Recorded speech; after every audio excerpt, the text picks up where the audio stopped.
So I made a video not too long ago about the importance of leveling your sight and leveling your third axis.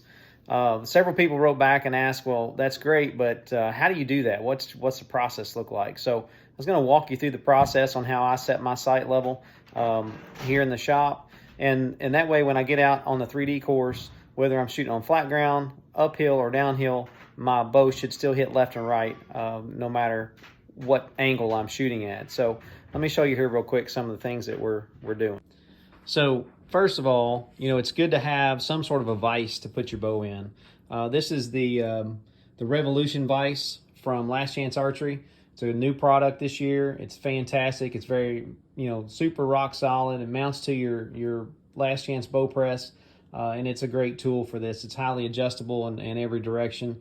But it's important to level the sight while it's on the bow. Back in the old days, we would take our sight off the bow, we would put it in a separate vise, and we would level it. And that's great. That gets your second and your third axis, or your first and your second axis pretty well. But you can't do your third axis that way. It needs to be mounted on the bow. And I level everything to the string. So I start out with a Hamskea Gen 2 Pro third axis level on the string, primarily because it's got a bubble level on it. And so, well, I should say a bullseye bubble level. So you can level the bow left and right and front to back. And so that's mounted to the string.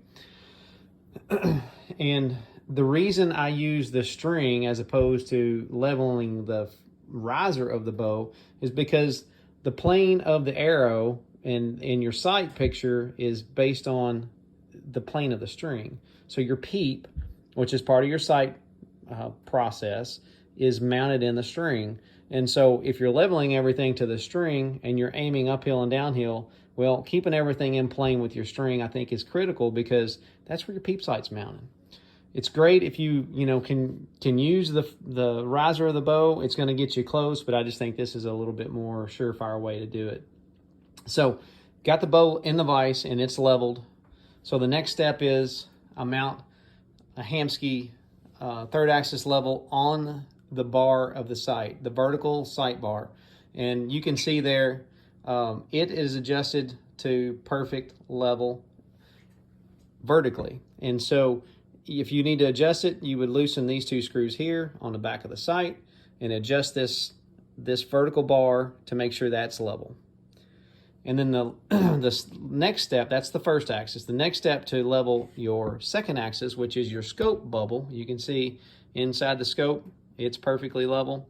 There are typically some sort of screws on the front of the sight that would be adjusted, and that's this screw here and this screw here on the bottom. You would loosen those two screws and adjust the angle of your scope to get that second axis level.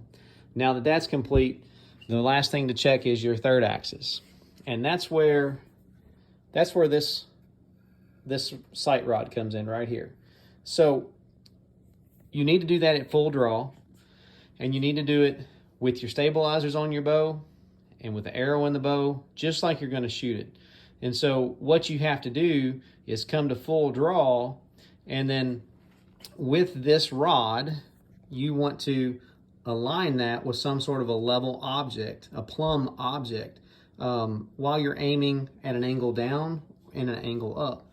And so what I have over here in the corner of my shop is a plumb line that I've got hung from the ceiling. And so what I do is I come to full draw and I aim at the bottom of that plumb line with the bow, just like I would be shooting it. So at about a 30-degree angle.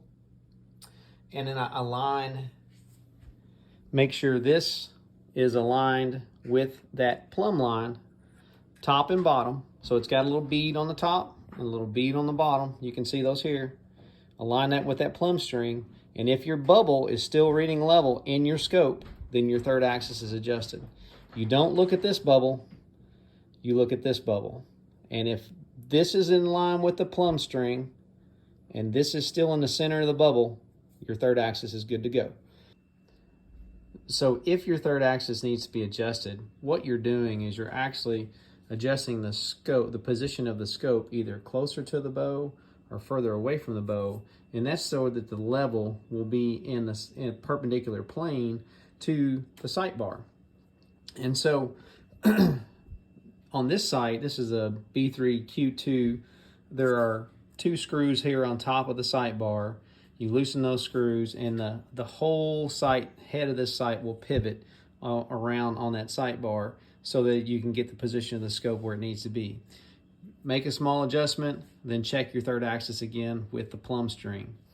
Other sights, especially like the Excel, there's an adjustment out here on the block to move the scope in and out. And so that's basically how you get your third axis set. You'll definitely improve your left and right misses on uphill and downhill shots if you get all that straightened out and adjusted properly. So, a little tip for you there on setting your third axis.